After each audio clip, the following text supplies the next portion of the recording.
اعوذ باللہ من الشیطان الرجیم بسم اللہ الرحمن الرحیم۔ اسلام دین فطرت ہے اور کوئی بھی شریعت کا مسئلہ ایسا نہیں ہے جس پر عمل کرنا انسان کے لیے ممکن نہ ہو۔ جیسی انسان کی طبعی حالت ہوتی ہے اسی اعتبار سے شریعت کے احکام میں نرمی آ جاتی ہے۔ آج سورہ مائدہ میں یہ احکام بیان ہوئے، یا ایھا الذین آمنوا اذا قمتم الی الصلاۃ فاغسلوا وجوہکم وایدیکم الی المرافق وامسحوا برؤوسکم وارجلکم الی الکعبین۔ اے ایمان والو، جب تم نماز پڑھنے کا ارادہ کرو تو اپنے چہروں کو اور اپنے ہاتھوں کو کوہنیوں سمیت دھو لو اور اپنے سروں کا مسح کرو اور اپنے پاؤں کو ٹخنوں سمیت دھو لو۔ وضو کا پورا طریقہ، وضو کے فرائض یہاں پر بیان ہو گئے۔ چہرہ بھی دھونا ہے، بازو کوہنیوں سمیت دھونے ہیں، سر کا مسح کرنا ہے، پیروں کو ٹخنوں سمیت دھونا ہے۔ لیکن ہر حال میں یہ لازم نہیں ہے۔ اگر مریض ہے، پانی میسر نہیں ہے تو پھر اجازتیں بھی ہیں، وہ آگے بیان ہو رہا ہے۔ وَإِن كُنتُمْ جُنُبًا فَاطَّهَّرُوا، اور جب تم جنبی ہو تو اچھی طرح پاکیزگی حاصل کر لو۔ پہلے وضو بیان ہوا، پھر غسل بیان ہوا کہ اگر جنبی ہو تو پھر پوری پاکیزگی حاصل کرو یعنی غسل کرو۔ وَإِن كُنتُم مَرْضَىٰ، اور اگر تم بیمار ہو، او علی سفر، یا مسافر ہو، او جاء احد منکم من الغائط، یا تم میں سے کوئی قضائے حاجت کر کے آیا، او لامستم النساء، یا تم نے عورتوں کو چھوا۔ یہاں چھونا جو ہے کنایا ہے مباشرت سے، یعنی اگر تم نے ازواج سے مباشرت کی ہو، فلم تجدوا ماء، پھر تم پانی نہ پاؤ۔ کوئی سفر میں ہے، اس کو پانی نہیں ملا، غسل ٹوٹا ہے یا وضو ٹوٹا ہے، اب اس کے پاس پانی نہیں ہے تو پھر کیا کرے؟ فَلَمْ تَجِدُوا مَاءً فَتَيَمَّمُوا صَعِيدًا طَيِّبًا فَامْسَحُوا بِوُجُوهِكُمْ وَأَيْدِيكُمْ مِنْهُ، بس تم پانی کو نہ پاؤ تو تم پاک مٹی سے تیمم کرو، سو تم اپنے چہرے اور ہاتھوں پر اس پاک مٹی سے مسح کرو۔ تو اگر کسی کو پانی میسر نہیں ہے، چاہے وضو ٹوٹا ہو چاہے غسل ٹوٹا ہو، اگر وہ تیمم کر لے تو اس کو 100% اس کو پاکیزگی مل جائے گی۔ کوئی چھوٹی موٹی پاکیزگی نہیں ہے، لو درجے کی پاکیزگی نہیں ہے۔ کسی کو پانی میسر نہیں ہے یا کوئی مریض ہے کا مطلب یہ ہے کہ ڈاکٹر نے منع کیا کہ آپ پانی چھو نہیں سکتے، آپ پانی استعمال نہیں کر سکتے، تو ایسا مرض ہے کہ پانی کے استعمال سے اس کو نقصان ہو سکتا ہے، یا وضو کرنے سے نقصان ہو سکتا ہے، اور اگر جنبی تھا تو غسل کرنے سے نقصان ہو سکتا ہے، تو نہ غسل کرے نہ وضو کرے، وہ تیمم کر لے۔ یہ دیکھیں شریعت اسلامیہ نے کتنی نرمی یہاں پر کر دی، وہ تیمم کر لے۔ اچھا، تیمم کس کس چیز پر کر سکتے ہیں؟ ہر جنس سے زمین پر، زمین کی جتنی بھی اجناس ہیں، ہر جنس سے زمین کے ساتھ اجناس اور چیزیں، جنس کی بات کرتا ہوں، ہر جنس سے زمین۔ اب جنس سے زمین میں کیا آ جاتا ہے؟ اس میں ریت آ جاتی ہے، مٹی آ جاتی ہے، اس میں ماربل آ جاتا ہے، اس میں گاچی آ جاتی ہے، یہ ساری چیزیں زمین کی جنس ہیں۔ جنس سے زمین ہو، زمین سے نکلنے والی چیزیں بھی جنس سے زمین ہے، لیکن اس میں فقہا نے شرط لگا دی کہ وہ لیکوڈ نہ ہو۔ کوئی ایسی چیز جو لیکوڈ زمین سے نکلتی اس پر آپ تیمم نہیں کر سکتے، یا ایسی چیز جو زمین سے نکلتی ہے لیکن جلانے سے جل جاتی ہے، یا جلانے سے پگھل جاتی ہے، اس پر ہم تیمم نہیں کر سکتے۔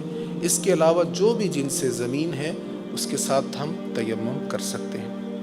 آپ نے دیکھا ہوگا سفر میں کبھی لوگ گاڑی کی سیٹ پر تیمم کر رہے ہوتے ہیں، تو گاڑی کی سیٹ تو ریگزین کی ہے نا، اس پر تیمم نہیں ہو سکتا۔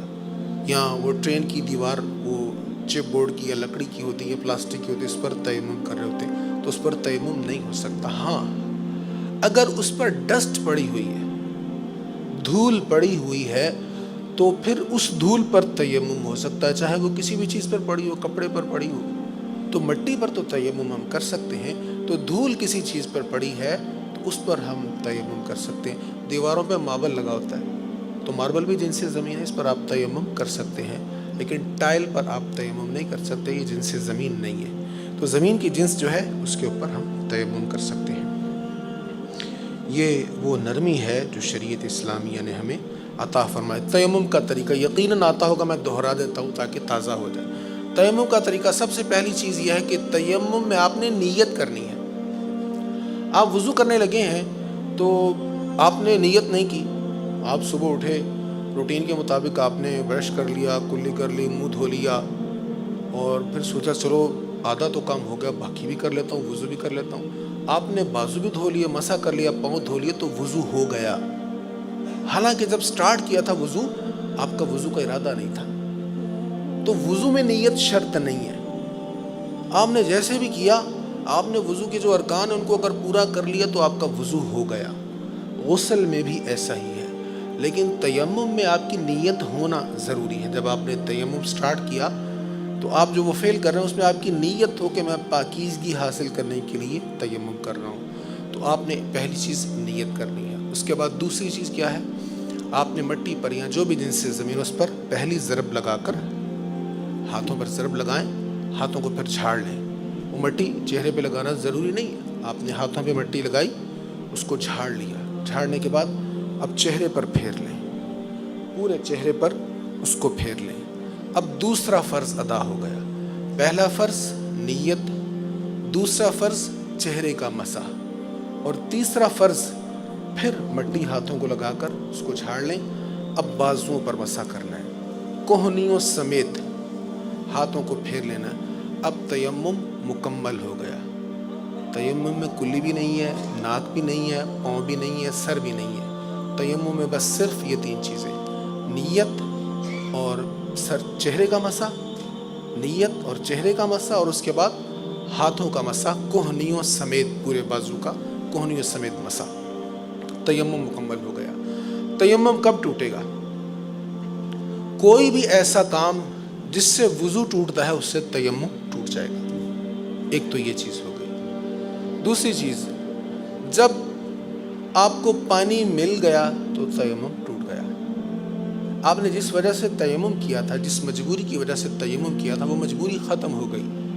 یعنی 1 میل دور تک پانی نہیں تھا آپ کے پاس میسر، آپ تیمم کر سکتے ہیں۔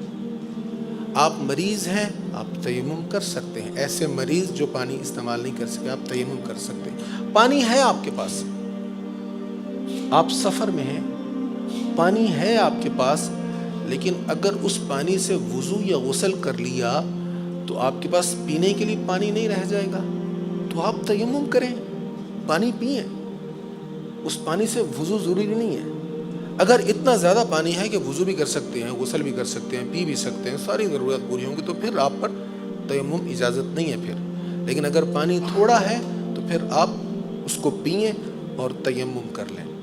پانی موجود ہے، گھر کے باہر پانی ہے، لیکن اگر باہر نکلتے ہیں تو جان کا خطرہ ہے، ایسی صورت میں بھی آپ تیمم کر سکتے ہیں۔ ایک اور صورت ہے ہمارے ساتھ اکثر پیش آتی ہے، جنازہ تیار ہے، بالکل جنازہ تیار ہے، سارے آ گئے، پیچھے سے آواز لگا دی، مولوی صاحب آ گئے، سارے جنازہ شروع کریں۔ اب اللہ اکبر کہنے لگے، وضو نہیں تھا۔ ایسے میں اگر آپ وضو کرنے جائیں گے تو آپ کے آتے آتے جنازہ ہو جائے گا۔ یہاں بھی اجازت ہے تیمم کی، لیکن یہ کس کو اجازت ہے؟ جو باہر سے آنے والا ہے، جو میت کے ورثاء میں سے ہے، جس کی اتنی پاور ہے کہ وہ جنازے کو تاخیر کروا سکے، مولوی صاحب کو روک سکے کہ بھئی ابھی ٹھہرو میں وضو کر کے آؤں، اس کو تیمم کی اجازت نہیں ہے۔ جو نہیں رکوا سکتا اس کے لیے اجازت ہے، تیمم کرے اور شروع ہو جائے، جنازے میں شامل ہو جائے۔